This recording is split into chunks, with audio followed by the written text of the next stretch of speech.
Nagbabalik si Kaasju. For today's video nga mga Kaasju ay kung saan tayo napadpad. At ang pinakaunang first thing nga natin gagawin ay syempre ang almusal. For the go, pinaandar ko na nga ang aming broom. Ayan, at syempre mag-travel muna tayo. Narito na nga pala kami sa paahon ng Pacific. At maya lang at madadaanan nga natin dito ang Bunga Integrated School. At syempre katabi niya lang dito ang Bunga Integrated High School. Na kung saan ay dito nga ako nag-aral from grade 7 to grade 10. Kaya shout out nga po pala sa mga naging teachers ko dyan at sa mga teachers ngayon. Gawin na rin sa aking mga kaklase noon. Namimiss ko na kayo. Hindi yun, charing! Datan pumanakpak nag-drive ni Kaasjun. Puram na lang sino. Charing! Huwag kayong mag-alala mga Kaasjun. Naka-50 lang tayo dyan. Napakaganda nga talaga at so refreshing ang mag-drive dito. Hindi tulad sa mga city na halos dikit-dikit ang mga bahay. Ang sarap kasi sa mata pagbasdan ang mga puro green. Meron nga pala tayo ditong madadaanan na tulay na bridge. At kung di nyo nga nalalaman mga Kaasjo ay dito nga pala nag-propose si Romeo kay Juliet.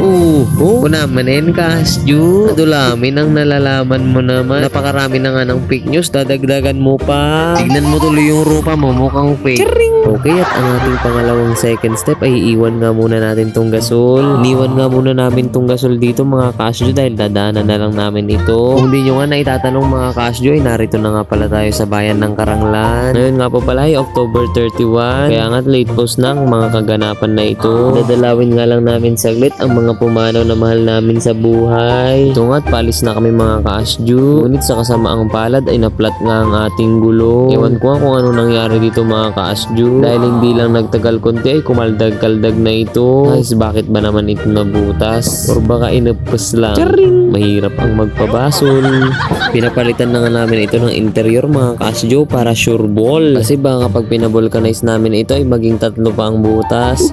Hindi. Pagkatapos ngang na-finish ay dumaan nga kami dito sa Generica mga Kaasju. Bumili ng gamot na hindi dapat gamitin pang gamot sa namang uri ng sakit. At syempre hindi natin makakalimutan ang dadaanan nating gasol. Ang third step na pangatlo. Ito nga pala ang pinaka-favorite ko sa lahat mga Kaasju dahil magpapalamiis tayo. Charing! Uy, hindi. Surprise nga lang sana namin si Mami dito mga Kaasju. Kaso nga lang ay sinabi naman na ni Mama. Surprise pa ba yun? Story time at tinanong ko nga si Mami kung nakapasok na siya sa OSAVE mga Kaasju. Sabi nga ni Mami ay hindi at tumawa nga siya. Kaya sabi ko naman ay bibigyan ko siya ng early birthday gift. At ito na ngayon mga Kaasju ay ipasok si Mami sa OSAVE upang ipalamiis.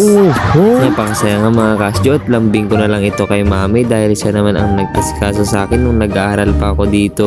O diba kung makikita nyo mga Kaasju yung mga kinuha ni Mami, yung mga panglaba, downy, tapos yung mga kakainin namin. Tapos kami nga pala yung mga nagkarga ng mga tinapay dyan at mga kornik at mga inumin. Wala nga pala silang bagger mga Kaasju kaya ako na muna ang nag-apply. Suma-sideline yan. Basta pisok-pisok ko na lang dito mga Kaasju na parang magigisa. Uy, sayo-sayo pa yan o save baka naman. Yan at success tayo dito mga Kaasju. Ang sarap ng ngiti ni Mami. Uy, hindi. Pero sa totoo lang mga Kaasju ako yata yung masayang-masaya dito at parang ako naman na ang rinigaluhan. Sa mga oras na ito mga Kaasju ay tayo na ay nakauwi. Ayun o, ginawa pa niyang 4 wheels. Huwag kayong mag-alala mga Kaasju, darating din tayo dyan. Ayun o.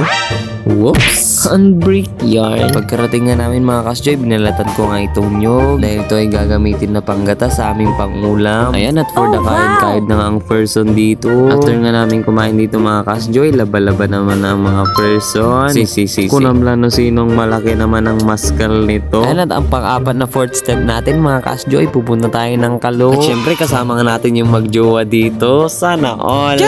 Wait lang po, darating din tayo dyan mga Kaasju. Ito nga palang Kalo na ito mga Kaasju ay mas kilala bilang California. Dito nga pala tayo pupunta mga Kaasju sa pinagpalang Karanglan. Welcome to Bayanihan ng Kalikasan. And at for the goat, naga-video-video na nga si Kaasju dito. Kaya sa mga mahilig mag-travel dyan at pumunta kung saan-saan ay huwag niyong tatanggalin sa listahan ang California. Promise at pag nakapunta kayo dito ay hindi kayo magsisisi. Narito nga din pala ang watawat ng Pilipinas. Human drone mga Kaasju. Sabi niya nga ay tumakbo lang ako dito. So ayan nga mga Kaasju, nandito na tayo sa hagdan-hagdan. Hindi ko nga alam kung ano ang tawag nila dito. Paki-comment naman mga Kaasju. Napakaganda talaga dito mga Kaasju. Isa siguro ito sa hidden treasure ng Karanglan. Hindi ka talaga magsasawa kahit paulit-ulit. Sana ay nagustuhan nyo ang video na ito. Hanggang dito na lang mga Kaasju. God bless us all. Hanggang sa muli. Paalam!